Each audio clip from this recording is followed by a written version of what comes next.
오늘은 사업 아이템을 찾아보고 있지만 도대체 어떻게 접근하면 좋을지, 어떤 아이템을 해야 할지 고민이신 분께 현실적인 아이디어 접근 방법을 소개해드리고자 합니다. 사업 시작을 위한 수많은 경영 도서가 있고 성공 마인드를 향한 자기개발 도서는 참 많습니다. 저마다 실천 방법과 성공 과정을 말하지만 실질적으로는 이게 무슨 말이지? 두루뭉실하게 들리는 경우는 참 많았습니다. 처음엔 이 애매모호한 말들을 이해할 수 없었기에 실천도 할 수가 없었습니다. 그래서 그 이후로는 책을 읽더라도 밥을 떠먹여주는 정도는 아니라도 밥상은 차려주는 정도의 현실적이고 구체적인 정보를 찾는 데에 집중했던 것 같습니다. 저도 항상 사업에 대한 생각을 갖고 있었기 때문에 아이템의 발상이 항상 고민이었어요. 그러던 중에 자청님의 역행자란 책을 읽으며 다음 내용에 처음 공감을 했습니다. 상대방을 편하게 해주기, 행복하게 해주기에서 아이디어를 찾아라. 그리고 좋아하는 것과 잘하는 것의 리스트를 적어보고 조합해서 아이디어를 찾아라. 평소 사업이라 하면 뭔가 대단한 것을 창조해야 한다는 강박관념에 사로잡혀 생각이 더 이상 나아가지 못하고 있을 때 이런 문구가 저에게 생각의 전환점이 되었습니다. 나아가서 오늘 소개드릴 내용은 부의 추월차선의 저자 MJ 드마코가 3년에 걸쳐 내어놓은 부의 추월차선 완결판입니다.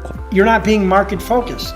If you want to sell something, you have to be market focused. You have to give what your audience wants. You have to give what a market wants and demand. 공감 가는 내용의 디테일하고 현실적인 조언이 많아 꼭 공유드리고 싶었습니다. 기회를 만들어내는 법. 불완전한 세상은 완전한 기회다. 개선의 여지가 없는 것은 이 세상에 없다. 먼저 가치라는 단어에 대해 짚고 넘어가야 합니다. 상대적 값어치, 즉 쓸모 혹은 중요성이라는 정의를 찾을 수 있어요. 여기서 우리에게 핵심 구절은 상대적 값어치 혹은 상대적 가치라는 부분입니다. 큰 부자들이 부자인 까닭은 그들이 단순한 가치를 창출하고 관리하는 것이 아닌 이미 존재하는 것에 대한 상대적 가치를 창출하고 관리하기 때문입니다. 남보다 더 나은 상대적 가치를 찾아내기 위한 부의 추월차선의 11가지 아이디어 발견법입니다. 1. 불평에서 기회 발견하기. 불평과 괴로움은 기회입니다. 우리는 많은 제품이나 서비스들을 소비하며 살아갑니다. 그 소비의 과정 중 발생하는 불평들을 귀 기울이며 그 자체로 끝내지 말고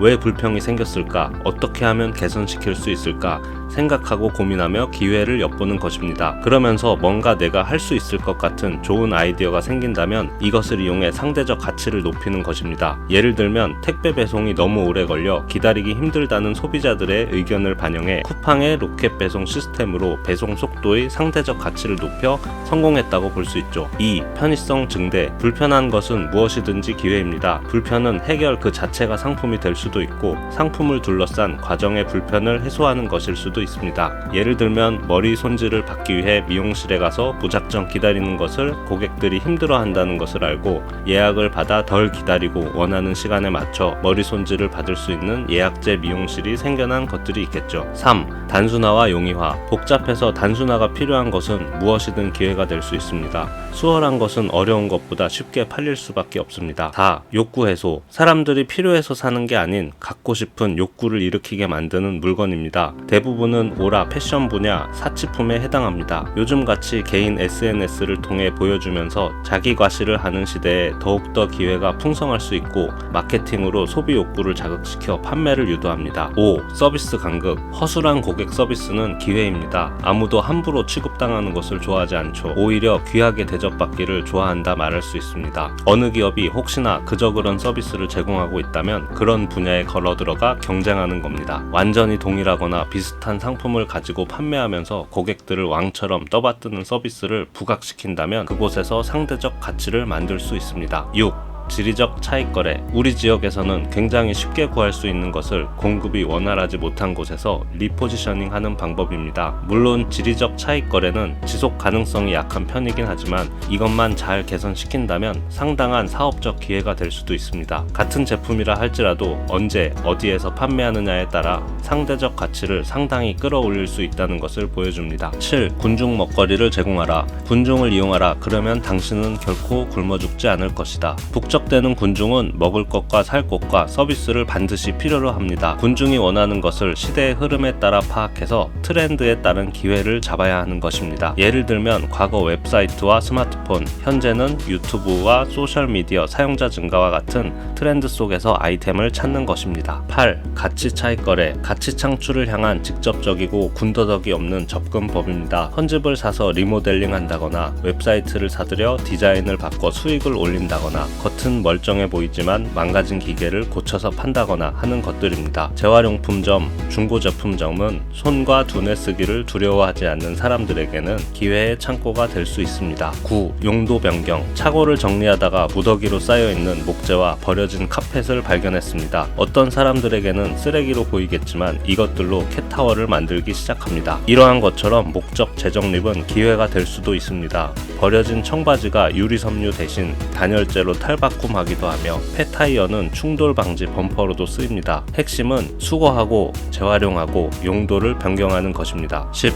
마케팅 차익 거래. 지구상에서 가장 훌륭한 제품을 만들어 놔도 형편없는 마케팅은 사람들이 그 제품을 지나쳐버리게 만듭니다. 구매와 사용을 위한 홍보나 동기부여 없이는 그 제품을 사게 만들 수가 없습니다. 참 좋은 아이디어를 가지고 만든 제품인데 판매는 일어나지 않아 안타깝다면 당장 그런 곳에 문을 두드려 보십시오. 홍보 마케팅에 도움을 주면서 같이 발전을 모색할 수 있을 것입니다. 11. 개선과 제거. 개선도 할 수 있지만 제거도 할 수 있다. 상품에서 무엇인가를 빼서 가치를 더하는 것입니다. 영양제에서 당류와 색소를 제거하는 것, 그래서 소비자들이 더 건강에 좋을 것이라고 믿고 사게 만드는 것이 그 예라고 할 수 있습니다. 소비자들은 더 많은 기능이 첨가된 것을 요구하기도 하지만 유전자 변형 생물이 들어있지 않은 식품, 당이 첨가되지 않은 주스, 첨가되어 있지 않은 것을 요구하기도 합니다. 이렇게 무엇인가 제거를 해서 상대적 가치를 증대시키는 방법도 있습니다. 여기까지 가치를 창출할 수 있는 11가지 방법에 대해 소개해 보았는데요. 여러분은 좀 어떠셨나요? 평소에 생각해 보긴 했지만 막상 실행에 옮기지 못한 방법이 있을 수도 있고 혹은 아주 새롭게 다가오는 내용이 있을 수도 있겠습니다. 하지만 핵심은 이것입니다. 나의 주변에 좀 더 귀 기울이며 다른 시각으로 보는 연습을 하는 것입니다. 그 속에 기회는 분명히 있으니까요. 그리고 중요한 것은 실행에 옮기는 것입니다. 생각은 누구나 할 수 있지만 누가 먼저 실행에 옮기느냐가 그 기회를 가지냐 못 가지느냐의 아주 중요한 싸움이 될 수 있습니다. 아무것도 하지 않으면 아무 일도 일어나지 않습니다. 기회를 발견한다면 용기를 내서 도전해 이왕이면 개척자가 되는 겁니다.